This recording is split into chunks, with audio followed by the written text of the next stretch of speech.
Bonsoir à tous, c'est avec vous. Je vais revenir sur Luna. Donc, Luna. Donc là, j'ai le plus bas et le plus haut. On vient de faire un ATH il n'y a pas longtemps. Juste, j'attire votre attention à la ligne des 50, qui est environ à 51 dollars. Entre 50 et 51 dollars. Donc là, on a une hausse, un retracement.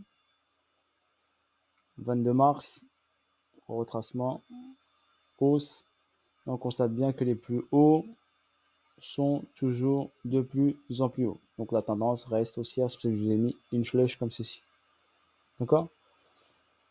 Donc flèche comme ceci, les plus bas restent de plus en plus haut, comme je l'avais fait sur la vidéo précédente. Et on va voir ce qui se passe dans cette partie-là. Donc je vais aller en H4. Donc H4, je vous avais dit, ok, un BC, un checkout, un saut, un UT, un UT, et là on est sur un UTAD. D'accord? Si on regarde bien, on a ici première intention de marché. D'accord? Première intention de marché, on nous donne un petit signal ici. Et il commence à avoir une saturation du prix sur cette zone au-dessus de l'UT. Donc que j'ai marqué sur ce carré vert. À surveiller cette zone-là. Par rapport à cette hausse et ce retracement, on est ici sur la zone des 1,618 à 98 dollars environ. Institutionnellement, donc un chiffre, on a dépassé les 100 dollars. Donc chiffre institutionnel, pour votre information. Chiffre psychologique, on a atteint ATH à 101,44.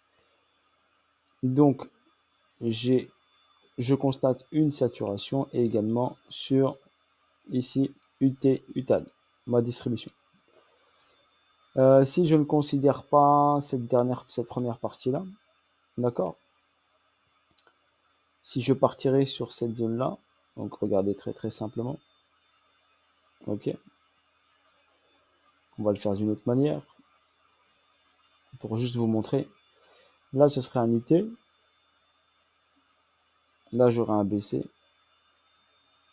Là, j'aurai un saut. Donc là, j'aurai un BC, AR, ST, saut, une distrib, un UT. Cet UT reviendrait forcément vers la mèche qui est ici, donc sur cette zone-là, d'accord, sur cette mèche-là. Venir ici, repasser sous le BC pour repartir faire un UTAD ou un test de zone, d'accord. Donc après, donc à voir.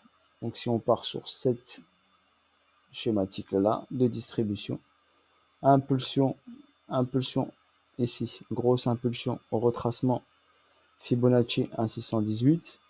Si on va regarder le D618, il est à 126 dollars. Voilà pour votre information.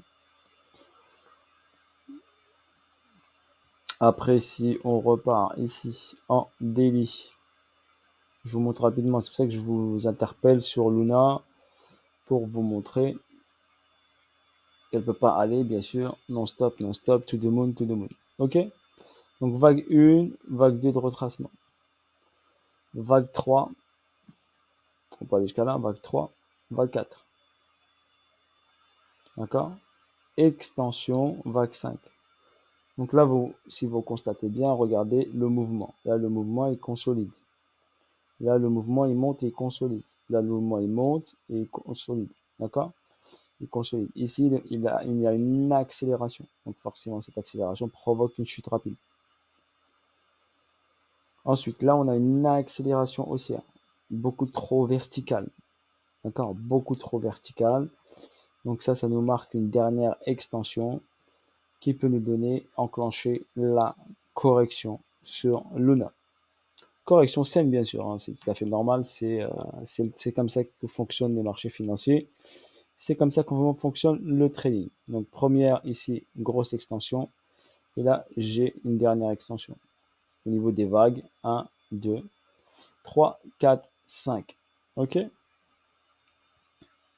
Donc faites attention si vous avez du Luna, d'accord.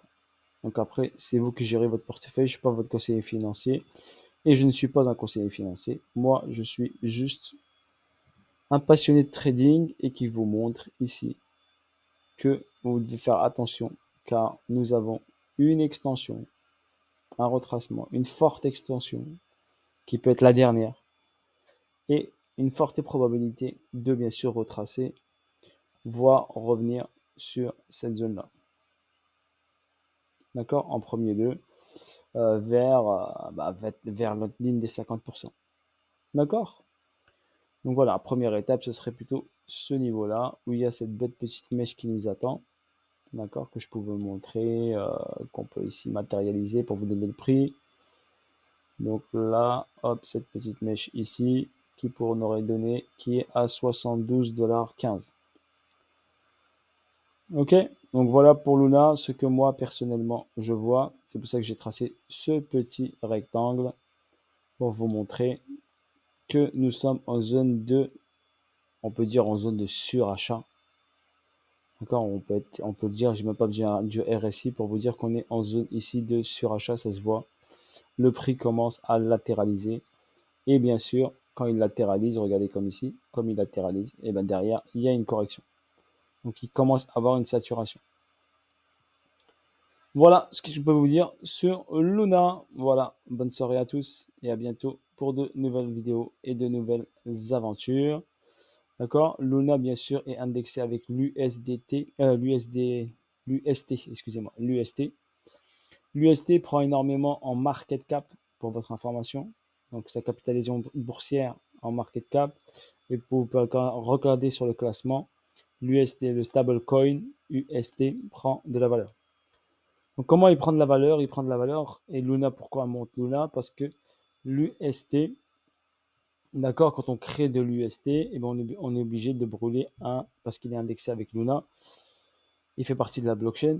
Donc l'UST, donc on brûle un Luna, $1 de Luna par UST.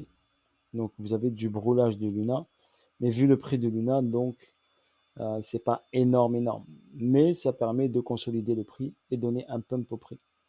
Ok? Donc renseignez-vous au niveau fondamental. Et le nombre de jetons de Luna en circulation n'est pas assez important par rapport à la supply. Donc forcément, malgré qu'on a brûlé des Luna, ok, l'offre totale et l'offre en circulation, il y a un ratio qui est trop important, un différentiel trop important. Donc il ne peut pas aller directement trop, il est obligé de retracer un petit peu au fur et à mesure du temps. Voilà, c'est tout à fait normal, c'est du trading, donc vous inquiétez pas. Là, on arrive à saturation et on va voir ce qui se déroule. Ok?